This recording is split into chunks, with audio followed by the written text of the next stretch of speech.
안녕하세요. 저는 올해 43세 여성입니다. 내일은 장사도 쉬고 남편과 딸과 셋이서 모 중소기업 회장님 댁으로 내일은 선물로 드릴 만두를 아침부터 초저녁까지 300개 빚었습니다.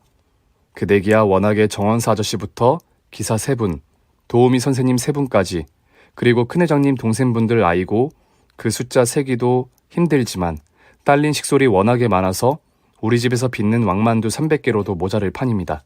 남편과 올해 고3 딸이야 워낙에 시어머니의 훈련으로 만두 빚는데 선수라 300개는 하루 반나절 매달리면 만들 수 있어요. 여보, 이거 긴 열전 이런 데 나가면 나 대상 탈 것 같은 느낌적 느낌이다. 라고 할 만큼이니까요. 그나저나 이 댁에 왜 만두를 보내느냐고요? 우리 시어머님이 그 집에 가 계시거든요. 어머님이 가 계신 중소기업 회장님 댁에 만두 선물이야 뭐 성이지요. 웬 중세시대 이야기도 아니고 가정의 주방장이냐고 물으시겠지만 영국 빅토리아 여왕시대에 나오는 집사 뭐 그런 건 아니고요. 그렇게 된 동화 같은 사연을 지금부터 적으려고 합니다. 저희 친정은 부모님이 모두 도배일을 하셨어요. 위로 언니, 그리고 저, 남동생 이렇게 3남매였고요. 언니가 역시 맏딸 노릇하느라 일나가신 부모님 대신 우리 둘을 챙겼고 동생이야 남자애라 말썽 좀 피웠지만 저는 문학을 꿈꾸는 소녀여서 속 썩일 일 없이 얌전히 방에서 책이나 읽었습니다. 언니가 하라는 대로 공부하고 숙제하면서요. 아버지가 도배하시다가 사다리에 굴러 다치셔서 일을 한 달에 5번도 못하시고 엄마 혼자 도배 일을 다니시게 되면서 우리는 대학 진학의 꿈을 포기해야 했습니다. 누울 곳을 보고 다리 뻗으랬다고 장학금 받을 실력도 못 되는 주제에 포기해야지요. 꼭 대학을 간다고 잘 사는 거는 아니니까. 언니가 스스로 위로하는 방식이었습니다. 언니도 고등학교 졸업하고 인근 아파트 관리실로 취직하고 저는 고등학교 졸업하고 백화점 음식 코너 직원으로 취업을 했어요. 아시겠지만 백화점 많이 고달픕니다.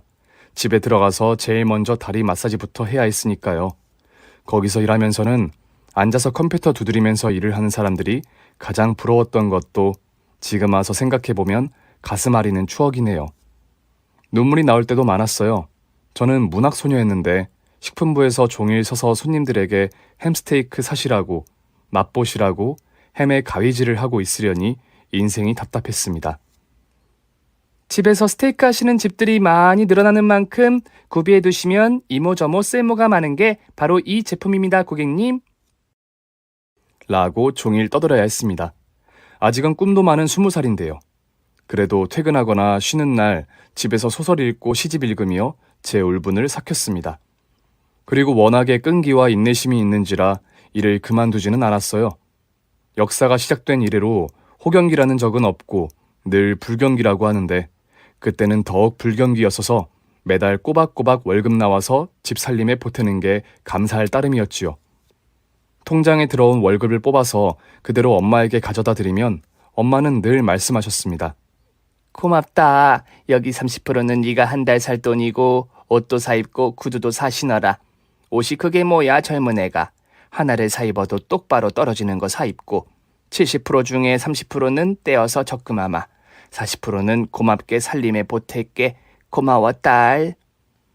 언니는 가난이 싫다며 동대문에서 옷장사하는 형부에게 일찍 시집을 가버리고 우리 집은 제 월급과 엄마가 벌어오는 돈에 의지해서 살았습니다. 어떨 때는 벗어나고 싶었어요. 일찍 집에서 벗어난 언니가 부럽기도 했습니다. 사는 게 늘 답답하고 우울한 사는 게 낙이 없는 제게 한 가닥 훈풍이 불어왔으니 지금의 남편과 연애를 시작한 겁니다. 남편은 우리 식품 매장에 물건을 가져다주는 배달기사였어요. 한 1년 서로 인사를 주고받으며 일적으로만 이야기하다가 회식 때 같이 어울릴 기회가 있었는데 동갑이고 또 그 사람도 소설 읽기를 즐긴다는 걸 알고 나서 우리는 책도 바꿔보면서 또 좋아하는 소설가나 소설 이야기도 하기 시작했습니다. 그러다 보니 친구가 되고 친구로 시작해서 연애로 진부하게 들리시겠지만 당사자들은 그렇게 행복한 게 연애지요. 저는 제 인생의 한심함이 연애로 인해서 싹 가져지는 기분이었고 창피하지만 우리는 연애 3년 만에 아기가 생겨서 결혼을 서두를 수밖에 없었습니다. 결혼을 허락받으러 남편 집에 인사를 갔는데 저는 많이 놀랐습니다. 시어머니의 친정이 개성 집안 사람들이었다고 하시면서 개성만두를 직접 빚어서 내놓으시고 기름진 알배기 조기를 굴비용으로 직접 절였다는 반찬과 민어로 만들어 놓은 어란 등등 정말 사는 거에 비해서 음식 호사가 굉장히 심한 집이었다는 거에 놀랐습니다. 우리 집에서는 민어를 구경도 못했거든요. 민어가 비싼 생선이잖아요. 시어머니는 뭐랄까 되게 유쾌하신 분이었는데 먹은 마음 없고 시원시원한 성격도 제가 보이기에는 시집살이 시키실 것 같지 않아 다행이었습니다. 그날 남편이 집에 데려다 주면서 하는 말도 같았어요. 우리 엄마 되게 재미도 있지만 그애 못지않게 착해. 우리는 중산층이라기엔 아직 좀 더 올라가야 합니다. 구독자님들도 유튜브나 SNS를 하실 텐데 그런 거 하다 보면 나 빼고 다들 잘 사는 것 같잖아요. 저는 우리 빼고 다들 너무 호화롭게 잘 사는 것 같았어요. 남편 월급으로 시어머니 용돈 드리면서 일체 모든 비용과 살림하고 제 월급으로 적금, 주택 부금 등등 붓고 아기 태어날 준비하고 또 친정에도 얼마 보태드리고 우리는 빡빡하게 살아야 했습니다. 그러다가 제가 아기를 낳고 나서 몸이 안 좋아 다시 백화점 일을 못했습니다. 일을 하긴 해야겠는데 가내수공업 일은 잔돈이라 돈 만지기가 너무 힘들고 이 고민 저 고민 하다가 집에서 반찬 만들어 파는 일을 했습니다. 사업형으로 하는 게 아니라 우리 시어머니 믿고 한 일이에요. 어머니, 많이 도와주셔야 됩니다. 알았지요? 저 어머니 믿고 시작하는 거예요. 그래, 살려고 아등바등 노력하는 게 너무나 기특하다.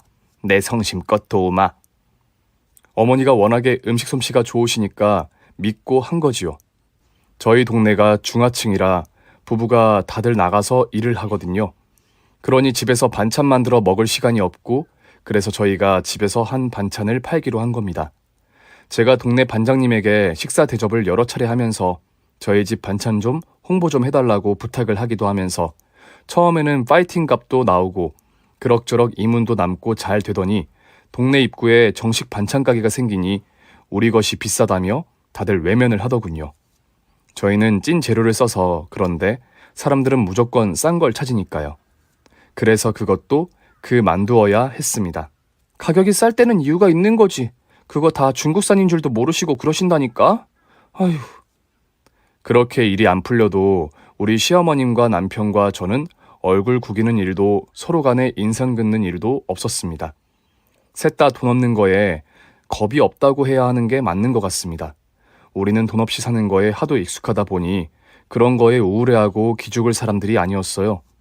시어머님도 초년 과부로 아들 하나 있는 거 잘 키워보겠다고 바느질 품을 팔다가 나중에는 세탁소에 딸린 수선방에서 옷을 수선해주는 일으로 남편을 고등학교까지 공부시키셨지요. 정말 겨우겨우 먹고 살았다고 하십니다. 마찬가지 우리 집도 그랬는데 이렇게 살아 있으니까요. 돈 없다고 안 죽는다. 가 우리 집 가훈입니다. 물론 농담 삼아 어머니께서 하신 말씀이지만요. 저는 닥치는 대로 이런 아르바이트 저런 아르바이트 마트에서 파트타임도 해보고 했지만 고등학교 졸업으로는 할 수 있는 일에 한계가 있었어요. 할 수 없이 고안해낸 게 붕어빵 장사였습니다. 여름에는 와플로 하고요. 할 수 없이 고안해냈다고 해서 이게 쉽게 만들 수 있는 게 아니었어요. 저는 오래도록 계획을 세우고 붕어빵 틀을 사서 굽는 연습부터 한 1년여를 한 겁니다. 시어머님의 열렬한 지지를 바탕이 있었기에 가능한 일이었습니다. 거리에서 파는 붕어빵이라고 다 같은 붕어빵은 아니더라. 이왕 하는 거 잘해야 한다. 내가 도와줄 테니까. 그럼요, 어머님. 붕어빵 하나로 자식 교육시키고 먹고들 사는 건 다 이유가 있을 거예요. 남보기에 하찮은 붕어빵이지만 저는 붕어빵을 만드는 사람이고 그렇기 때문에 저는 제가 만드는 붕어빵에 대해서 최선을 늘 다했습니다. 물론 1,000원, 2,000원 버는 장사지만 저는 제가 만드는 붕어빵에 대해 자부심이 있습니다. 우선 빵 속 고무를 파트로만 하지 않았어요. 고구마가루, 백년초하고 비트, 양파, 쑥, 고구마가루 안 해본 게 없습니다. 종류마다 가격 차이를 두면 되니까 재료값 빠지는 건 문제가 되지 않았어요. 처음 장사 시작하고 2달 후부터는 시어머님도 같이 집을 나서시기까지 했습니다. 우리 동네에서 10분 더 가면 빌라와 주택가와 4차선 거리가 맞닿는 지점이 있습니다. 사람이 제일 많이 다니는 곳이지요. 그리고 하루 벌어 하루 먹고 사는 사람들이 대부분인 동네예요. 허니 아이들이 다 자기들끼리 알아서 사는 동네이고 정말 목이 좋았습니다. 아이들 손님부터 늦게 퇴근하고 들르시는 아가씨 청년, 그리고 학부모들, 그리고 중장년층 모두 다가 저렴한 간식을 즐기는 사람들이었어요. 저는 그 손님 하나하나 취향부터 모든 걸 기억했습니다. 수첩에 빼곡하게 다 적었습니다. 3번 이상 오신 손님은 단골이라고 여겨 그들의 입맛과 현재 환경까지 다 기억해서 취향에 맞춰드리니 다들 길거리 붕어빵이지만 대접받는다는 기분이 드셨는지 한 번 오실 걸 2번 오시고 진짜 백이 단골이 되어 가셨습니다.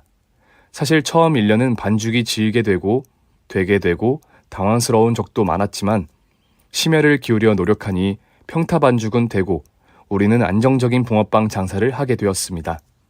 시어머님과 둘이 했으니까요. 애도 이제 다 크고 손 갈 데도 없으니 늙은이 죽으면 썩을 몸 집에서 노느니 가서 반죽이라도 덜어줄란다. 남편은 택배기사 일을 계속하고 저는 붕어빵 장사를 하면서 예민한 나이에 접어든 딸아이가 걱정되었지만 우리 딸은 넉살이 좋아 학교에서 인기가 많듯 부모에게도 넉살로 대했습니다. 엄마가 붕어빵 장사를 다른 동네 가서 할까? 창피하지. 엄마, 왜 쓸데없는 걱정을 해? 뭐가 창피해? 다른 동네를 왜 가? 리어커 어떻게 끌려고?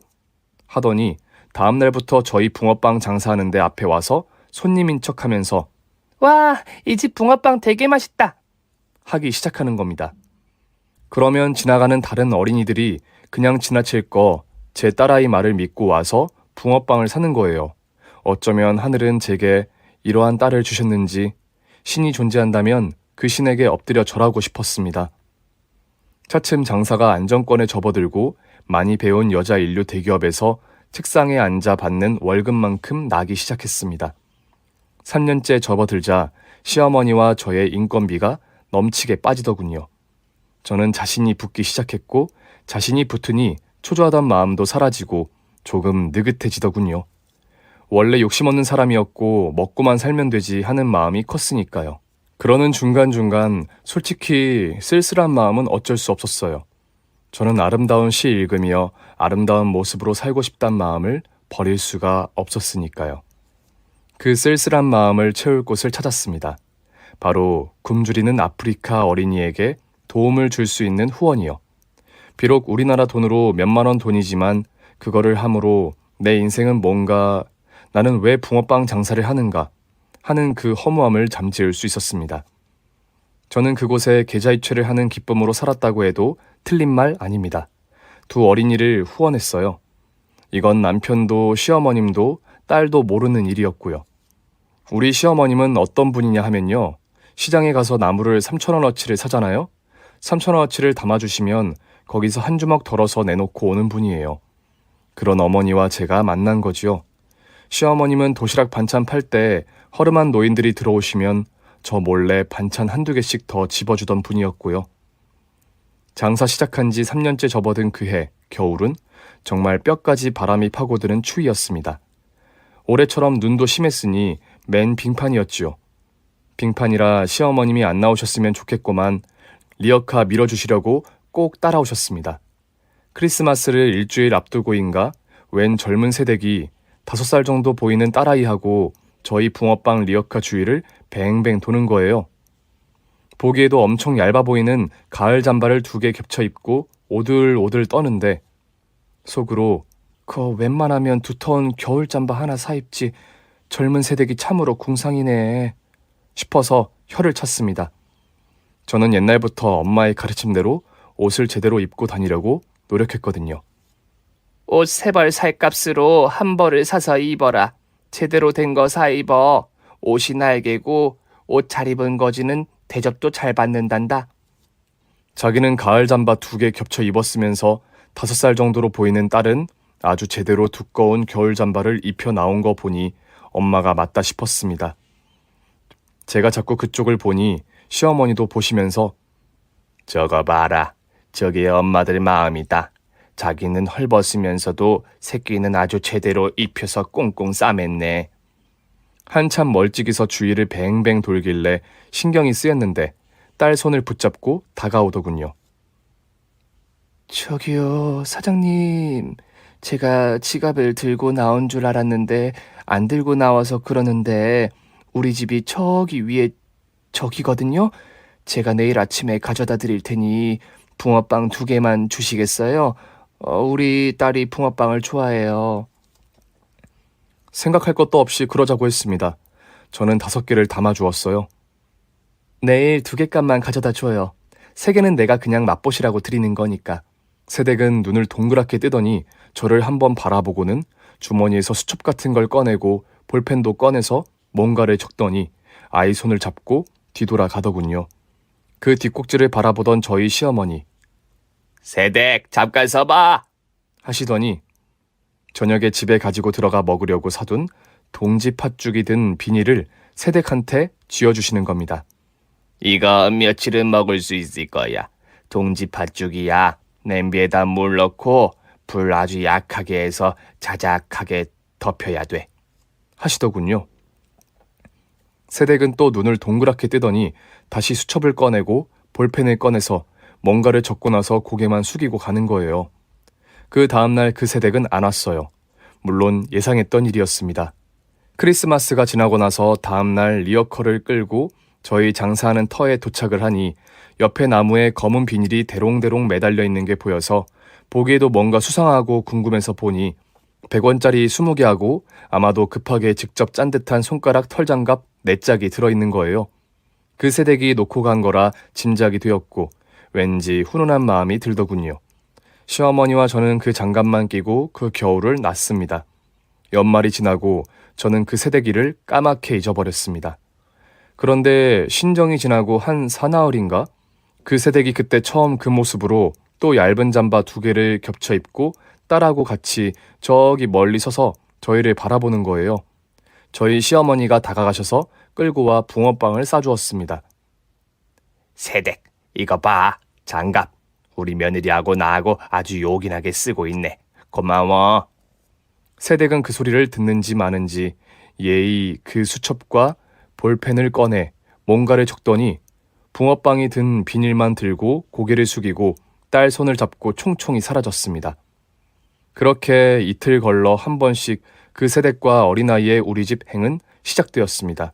솔직히 한 달이 가까워 오자 조금 귀찮기도 하고 아까운 마음 비슷한 감정도 들었지만 그 마음은 잠깐뿐. 저는 또다시 행복해졌습니다. 아, 이런 게 시지 뭐가 시야. 사는 게 시 같잖아. 소설 같고. 그렇게 혼자 자족하는 거였습니다. 그해 구정이 지나고 마지막 한파가 몰아친 날, 그 새댁이 같은 시간에 나타났고 저는 제가 작년에 입다가 안 입게 된 패딩 잠바 포장해 온 걸 그녀에게 내밀었습니다. 내가 너무 바빠서 세탁소를 못 보냈는데 사고 나서 3번 입고 안 입은 거야. 살이 쪄서. 새댁한테 맞을 것 같으니 입어요. 그 새댁은 고맙다는 표현도 별로 안 하고 다시 수첩하고 볼펜을 꺼내 뭔가를 적고는 고개만 숙이고 포장 가방을 들고 가더군요. 그게 끝이었습니다. 사나흘이 지나고 일주일 지나도 안 오자 궁금해졌지만 뭐 그런 일들은 길거리에서 붕어빵 장사를 하다 보면 흔한 이야기거리에 지나지 않으니 우리 고부는 봄이 오자 와플 장사로 바꿀 여념을 하면서 그 젊은 새댁 모녀를 잊었습니다. 정말 열심히 살았습니다. 눈 오는 날은 빼고 영상 35도를 육박해도 영하 15도까지 떨어져도 우리는 길거리에서 붕어빵과 와플을 팔았어요. 그렇게 새해가 지나고 우리 고부는 그 자리 바로 건너편에 있던 2층짜리 상가에 5평짜리 가게를 얻어 도시락 밥집을 시작했습니다. 권리금과 보증금을 얻을 돈에서 약간 모자랐지만 그 모자란 돈은 대출을 받았습니다. 주로 퇴근하면서 밥해 먹기 귀찮은 분들을 위해 저녁에는 배달을 했지요. 붕어빵도 실내에서 찍어내면서요. 다른 거 없이 그저 하루하루 열심히 살면서 적은 돈이 남아 차곡차곡 모이는 재미로 살아갔습니다. 시어머니는 도시락 밥집을 하면서 도시락 반찬 연구에 몰두하다 보니 원래 가지고 계신 솜씨보다 더욱 다양한 비법으로 최소의 재료로 최대의 맛을 내는 그런 실력을 발휘하시게 되어 저는 우리 시어머니 덕을 정말 많이 봤습니다. 저야 뭐 새벽 시장 봐오고 주방 보조해드리고 오토바이로 배달 휘리릭 다녀오는 걸로 때우다시피 했지요. 밥장사라는 게 정말 많이 고단한 일입니다. 어머니, 저는 누가 먹는 장사, 특히 한식 관련 먹는 장사 한다면 도시락 싸들고 다니면서 말릴 거예요. 호강에 겨워서 요강에 싸는 소리 하고 앉았구나. 코로나 이 불경기에 이렇게 장사되게 해주시는 거 감사합니다, 고객님 하지 않고. 코로나로 배달 음식이 인기가 있던 시절에 도시락 장사를 시작하면서 우리는 시작부터 짭짤하게 벌었거든요. 그렇게 보람차게 살아가고 다시 크리스마스가 왔습니다. 작년 크리스마스였어요. 점심 도시락 배달을 마치고 오토바이를 가게 앞에 세우고 있는데 저희 가게 앞 신호등 앞에 웬 벤츠 마이바흐가 서는 거예요. 4차선을 지나는 길에도 어지간히 눈을 바로 뜨지 않고는 볼 수 없는 차가 서서 멋진 차 구경하느라 넋을 놓고 있는데 놀랍게도 차에서 사람이 내리는 거예요. 기사인 듯한 젊은 사람이 내려서 뒷차를 열어주니 웬 젊은 여성이 너무 세련되면서 캐주얼한 차림으로 내리기에 저는 언뜻 삼성가의 딸 아닌가 그런 느낌을 받을 정도였어요. TV에서 자주 보던 그 느낌이 매우 비슷했으니까요. 해서 뭐 이 근처에서 무슨 행사 있나 두리번거리기까지 했으면 어떤지 아시겠죠? 그런데 이 여성이 갑자기 저를 향해 걸어오는 겁니다. 그러면서 제 이름을 묻고 확인을 하기에 그렇다고 했더니 선생님, 시간 괜찮으시면 잠깐 이야기 드리고 싶은 게 있는데 시간 좀 내주시겠어요? 불편하시다면 다음에 또 오도록 하겠습니다. 하면서 명함을 건네주더군요. 명함을 보니 땡땡그룹 전략본부팀 실장이란 명함이었어요. 무엇보다 너무나 우아하고 정중한 말법에 거절을 못하겠더군요. 가게가 너무 누추해서 여기서 뵙기는 그렇고 무슨 말씀인지는 모르지만 저기 보이는 커피집 커피가 드실만 할 겁니다. 거기에 가 계시면 저희 어머님께 인사드리고 곧 따라갈 테니까요. 하는데 이 실장이란 사람이 나에게 도대체 무슨 일일까 싶으면서도 낯설지가 않은 거예요. 커피집에 마주 앉아서 느리게 천천히 말하는 이 여성의 이야기는 대충 이러했습니다. 3년 전에 선생님께 만드시는 붕어빵을 공짜로 먹던 젊은 사람 이야기예요. 여기까지 이야기를 듣고 가만히 살펴보니 얼굴이 똑같은 게 그 여자구나 했습니다. 그런데 아니더군요. 쌍둥이 동생이래요. 자기 자매는 부모 없이 자랐다고 합니다. 그 이유는 개인 가정사니 말씀 못 드리고 할아버지 손에서 자랐는데 땡땡그룹 회장이 자기 할아버지라고 합니다. 할아버지는 당신 아들 바라보는 심정으로 자매들을 끔찍하게 아끼며 키웠다고 해요. 자기 언니는 운전면허를 따자마자 카레이스를 즐겼는데 자동차 사고로 해마가 다쳐서 전향성 기억 상실이 시작되었다고 합니다. 쉽게 말해 10분 단위로 기억이 끊기는 걸 전향성 기억 상실이라고 한다네요. 예전에 영화 메멘토라는 게 있었지요. 바로 그런 기억 상실인 겁니다. 그래서 그 이후로 할아버지께서 뭐든 수첩과 볼펜에 적으라고 훈련을 시키셨답니다. 핸드폰도 믿을 게 못 되는 기기이니까요. 10분마다 기억을 잃어버리는 중소기업 그룹 회장의 후계자. 이 얼마나 매력적입니까? 해서 추근되는 남성들이 많았겠지요? 돈과 지위를 노리고요. 언제 어디서 어떤 일을 겪었는지 모르나 임신이 되었고 임신 사실을 진단받자마자 쌍둥이 언니가 가출을 한 거래요. 그 가출한 때가 그해 겨울 전 가을이었던 거예요. 입고 나온 것은 가을 잠바, 그리고 짐 속에 있던 가을 잠바 한 개 더와 가을 옷, 그리고 현금 얼마와 수첩과 볼펜뿐. 그렇지만 신께서 보호하사 불황 아들을 돌봐주는 한 천주교 신부님의 보호 아래 놓이게 된 겁니다. 이 뜻으로 붕어빵이 먹고 싶었던 거고 그렇게 제 붕어빵 곁을 헤매게 된 거지요. 그 옆에 여자아이는 신부님 댁에서 신생아 때부터 자란 아이였다네요.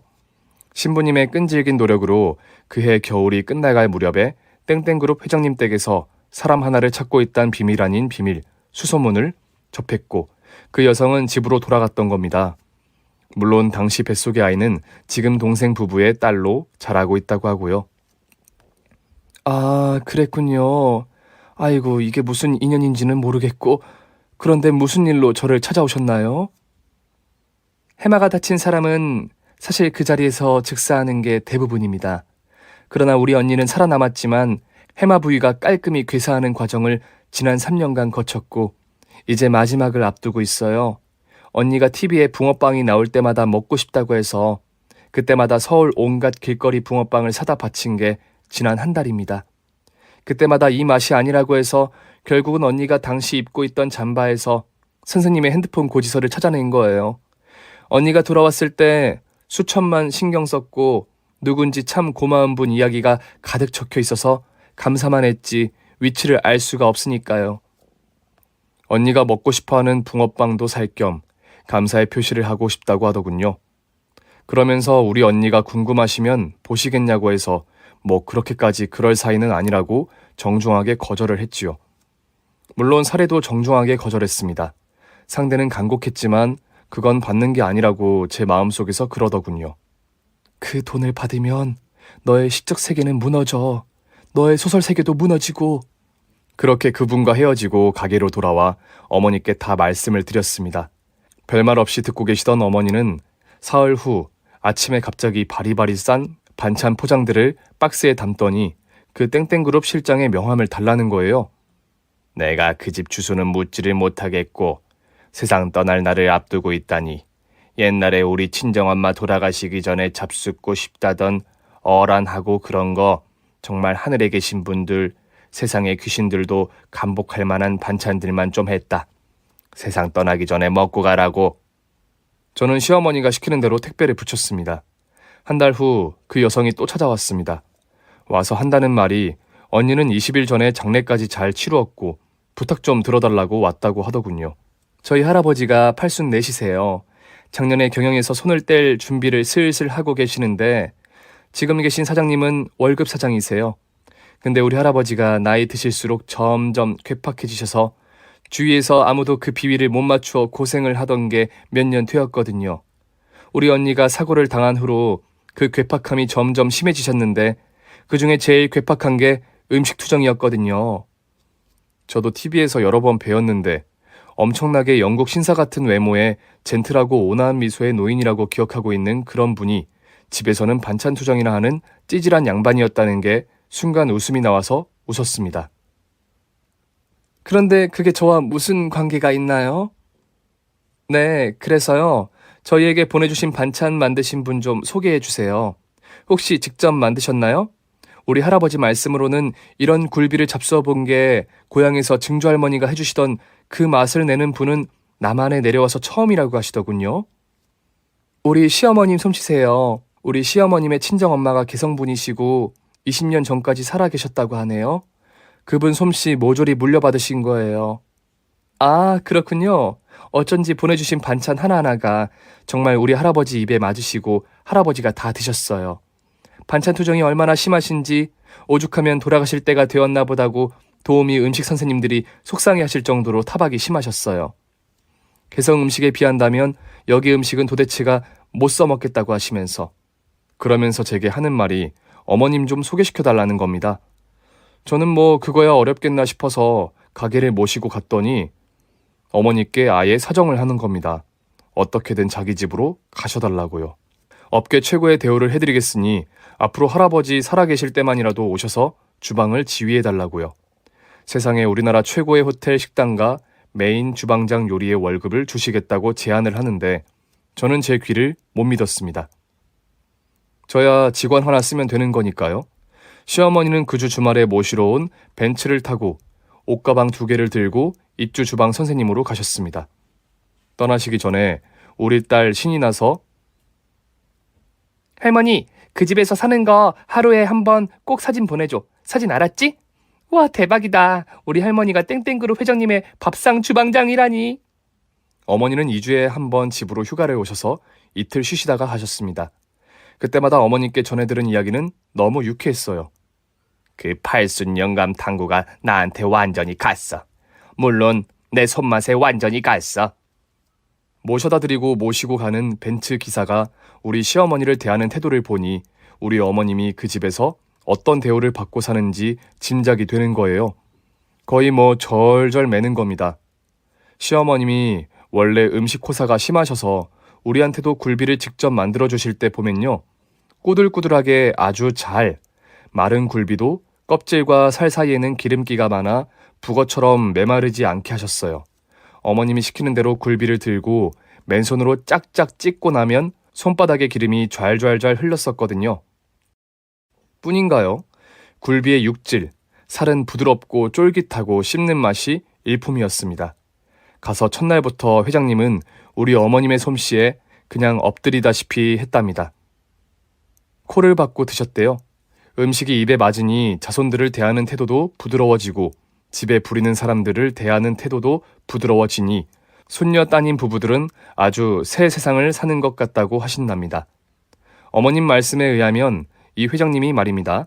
밖에서는 근엄하시고 젠틀하시고 세상 깔깔하시고 진짜 영국식 쿠키와 홍차와 계란 후라이 소시지 이런 것만 드시는 것 같고 집에서도 딱 정장 차림에 책만 읽으실 것 같이 비춰지는데 집에서는 전혀 아니라고 하십니다. 딱 집에 들어오면 옷을 헐헐 다 내던지시고 맨발에 넌닝구와 파자마 바람으로 활보를 하신다고 하네요. 내는 왜 이렇게 저런 양복만 입으면 속이 답답하고 화가 나고 딱 죽을 것 같은지 모르겠어. 내가 이렇게 입고 싶어서 퇴근만 하면 집으로 돌아오는 거야. 하신답니다. 그리고 회장님 방은 TV가 큰 게 하나 있는데 서재방은 꾸며만 놓았지 책 한 자 읽지를 않으시고 하버드를 졸업했다는 분이 방에서 TV만 보시는데 낚시하고 바둑 프로도 아닌 코미디, 예능 프로만 보신답니다. 목베개 하고 누워서요. 음식 이야기를 하자면 우리 어머니께서 개성식으로라고도 할 수 없는 순 자기개발 품목이 여러 개 있는데 우리도 잘 먹고 잘 하시는 것이 곰탕이거든요. 업진이나 양지머리 살에다가 양과 곱창을 함께 넣고 끓이는 그 곰탕이요. 하시는 걸 보면 양과 곱창을 끓는 물에 살짝 데쳐내서 검은 털을 긁어내면 국이 뽀얗습니다. 아주 먹음직스럽게 되는 거죠. 물이 우러났을 때 이 부위들을 함께 넣고 고기가 부드러워지면서 뽀얀 국물이 우러날 때까지 고는 게 우리 어머님 방법입니다. 조선간장, 마늘, 대파로 양념을 해 따로 놓는 것도 어머님 방식이고요. 국을 뜰 때마다 그걸 한 주걱씩 내놓으셨는데 시각적으로도 혀도 좋다고 난리인 기품 있는 곰국이 되는 거지요. 이걸 가신주 주말에 해놓았더니 회장님은 두 그릇을 잡수더니 수저를 놓으시자마자 노티가 뭔 줄 아시우? 저기 개성 음식인데 할 줄 아시우? 하시더랍니다. 물론 하실 줄 아셨지요. 그거 저희도 먹어봤어요. 암튼 그렇게 시작된 우리 어머님의 승승장구였습니다. 신선로, 제호탕, 약과 다식, 회장님이 주문하는 건 제까닥 해놓으시는 우리 시어머님. 회장님은 특히 멸류를 드실 때마다 이거 고향에서 나 어릴 때 우리 할머니가 대청마루에서 버질러 앉으셔서 이마에 땀 뚝뚝 흘리시면서 홍두깨로 밀고 나서 아궁이에서 끓여내시던 그 맛이야. 를 연발하신다는 겁니다. 시어머님은 음식만 하시는 게 아니라 회장님을 관리까지 하셨다고 하네요. 무슨 관리냐고요? 회장님이 TV에 비추실 때마다 멋진 영국식 모자를 쓰셨던 이유가 있으시더라고요. 대머리시더래요. 근데 왜 머리칼 없는 분들 이마 쪽 보면 늘 번들대잖아요. 그래서 우리 시어머니가 회장님 식사 맛있게 하시는 거 서서 지켜보시면서 회장님, 네, 세수 좀 한 차례 하셔야겠어요. 기름이 번들번들 나와서 보기 민망하네요. 그러면 회장님께서 아 그래요. 세수하지요 뭐. 아주머니 하라는 대로 하지요 뭐. 이러시면서 유쾌하게 웃으신다고 합니다. 저는 이 말을 듣는데 조금 이상했어요. 뭐 우리 어머니가 원래 사람 먹은 맘 없고 사람 좋아서 아무 말이나 편하게 하시는 건 있어도 한 중소그룹 회장님께 저렇게 말씀하시는데 웃으신다니 이상하다고 딸에게 이야기했더니 엄마는 맨날 소설책 읽으면서 감수성이 왜 그래? 친구가 될 수도 있지. 친구같이 생각되시나 보지. 맛있는 거 내 입에 맛있는 음식 해주는 친구. 역시 똑소리 나는 우리 딸 이야기를 들으니 또 그런 것 같다는 생각이 드는 겁니다. 그런데 언젠가부터 우리 어머니가 부쩍 모양을 내시는 거예요. 2주에 한 번 집에 오시면 내쳐 주무시는 게 1인분이 갑자기 백화점에 나가서 옷을 사오시고 당신 것만 사시기 그런지 식구들 옷도 있는 대로 사오시는 겁니다. 딸은 좋아하더군요. 이야, 우리 할머니 돈 버니까 좋다. 남편도 싫은 기색은 아니었어요. 자기 엄마가 한 달에 1,000만 원 가까운 돈을 버니 안 좋을 아들이 어디 있겠나요? 자랑스럽기도 하겠지만 무엇보다 그 돈 싸 짊어지고 가실 것도 아니고 나중에 다 자기한테 온다고 생각하는 거겠지요. 그런데 어느 날 그 실장님이 저한테 또 찾아왔습니다. 이번에는 표정이 확 반대로 달라졌더군요. 물론 말투도요. 잘 사는 상류층 사람들은 때에 따라서 그렇게 표정과 말투가 바뀌는지 처음 알았어요. 사람들이 말이야, 은혜를 받으면 은혜로 끝나야지 어디 오르지 못할 나무를 쳐다보고 그래? 붕어빵이나 팔던 사람이 기업 회장님 주방장으로 들어왔으면 곱게 음식이나 할 일이지 누굴 꼬셔? 죽는 날 코앞인 늙은이를 꼬시면 뭐 그 재산 뭐 자기한테 갈 것 같은가? 저는 이 말로 어느 정도 무슨 스토리인가 짐작도 되고 어머니가 멋내시는 것도 짐작이 되고 다 한골로 모아지더군요. 우선은 속으로 저는 우리 어머니가 미치셨는가 봐. 그 나무가 어떤 나무라고 못 올라갈 나무를 쳐다보시고. 했지만 겉으로는 그럴 수 없었어요. 제가 그 집에 입은 은혜도 없을 뿐더러 자기들이 빌어빌어 모셔간 우리 어머니 그리고 당사자인 우리 어머니 이야기를 안 들어보고 맞장구를 칠 수 없었으니까요. 무슨 말씀인지 차근차근 해보라고 말씀을 건넸지요. 그랬더니 실장이 제가 그동안 정리를 생각해서 우리 할아버지 히스테리를 잠재워 주신 게 고마워서 이쯤에서 그만할 테니 어머니 오시면 간수 잘하세요. 우리 할아버지에게 접근하지 마시라고 망령 드셨냐고 며느리하고 아드님이 잘 좀 해주셔야겠어요. 어머니 수그러들게 하시면 제가 섭섭치 않게 해드릴 테니까. 보아하니 우리 어머님하고 회장님하고 뭔가가 있었던 모양이었고 저는 알겠으니까 돌아가시라고 말씀드렸습니다. 식은되는 실장을 돌려보내고 생각했습니다. 그럼 그렇지. 우리 팔자에 무슨 한 달에 1,000만 원 가까이 벌어들이는 일자리가 올 턱이 있나 싶었고 미래를 꿈꾸면서 신나있는 남편을 어떻게 달래야 하나 걱정도 되었습니다. 벤츠가 아닌 모범 택시를 타고 돌아오신 어머님은 아무 말씀도 없으시더군요. 저도 남편도 아무것도 묻지 않았습니다. 어머니가 저절로 무슨 말씀이든 변명이든 뭐든 바람이 나셨든 뭐든 말씀해 주시길 기다린 겁니다. 겨우 식사만 하시고 시어머님이 며칠을 함구하고 돌아누워 계시다가 사흘째 일어나서 하신다는 말씀이 있잖냐. 그 기억 상실해서 죽었다는 새댁 말이다. 그거 고의로 낸 사고 같다. 내가 죽고 없는 그 새댁방에서 지냈잖냐. 수첩이 한 트럭이더라고. 세상에나 옷장 위에 말이다. 그 뒷구석에서 뭐가 막 떨어지더라고. 보니까 수첩이야. 한 10권은 되는데 거기에 별게 다 적혀 있어야. 방금 것은 다 있는 그 병이 말이다. 오래전 것은 가끔씩 기억이 난다 카더만 수첩에 적힌 게 보니 쌍둥이 동생하고 사이가 안 좋았나 보더라. 권력 다툼, 자리 다툼 꽤 했나 보더라고. 할아버지는 회장님은 큰 소녀에게 물려주려고 하고 그런가 보더라고. 사고가 그게 고의더랴. 동생이 사람 시켜서 낸 것 같다고 써있는데 내가 무서워서 그거를 말씀드릴 수가 있어야지. 저는 그 무서운 말씀을 수천만 믿고 하시면 안 된다고 단단히 주의를 드렸어요. 그건 정말 너무나 무서운 말씀이니까요. 실제인지 그걸 쓴 사람의 상상력인지 그건 모르는 거잖아요. 그건 우리가 알 바도 아니고 우리는 알아서도 안 되고 알면 골치만 아플 뿐이니까요. 어머니에게 아뢰고 또 아뢰었습니다. 어머니 입에서 알았다는 철칙 같은 답이 계속해서 나올 때까지 말씀드리고 지금 여기서 어머니하고 저하고 이야기를 끝으로 아무도 모르게 하시라고 주의를 드렸습니다. 그리고 그건 어머니도 저도 영원히 잊히는 하나의 사건이 되길 속으로 간절히 빌었습니다. 그리고 어머니의 어쩌면 황혼 로맨스일지도 모르는 일은 저도 함구하고 어머니도 함구했습니다. 어머니가 말씀하시지 않는 이상 여쭙기 어려운 일이니까요. 그건 너무나 프라이버시고 우리는 황혼의 로맨스를 존중해드려야 한다고 생각합니다. 그러나 세상 사는 참 재미있습니다. 뉴스를 보고 제가 한 한마디는 세상에 꼭 누가 약을 올리듯이 저렇게 들어맞게 하기도 힘드네. 어머니가 집으로 돌아오신 2달 후 뉴스가 나오는데 지금 현재 월급 사장으로 계신다는 분에게 경영권 정권이 인계되었다는 뉴스가 나오더군요. 명함판 사진이 대문짝하게 뉴스에 도배되는데 이번에 회장직에 오른 그분은 51세시고 너무나 정력적이고 건강해 보이더군요.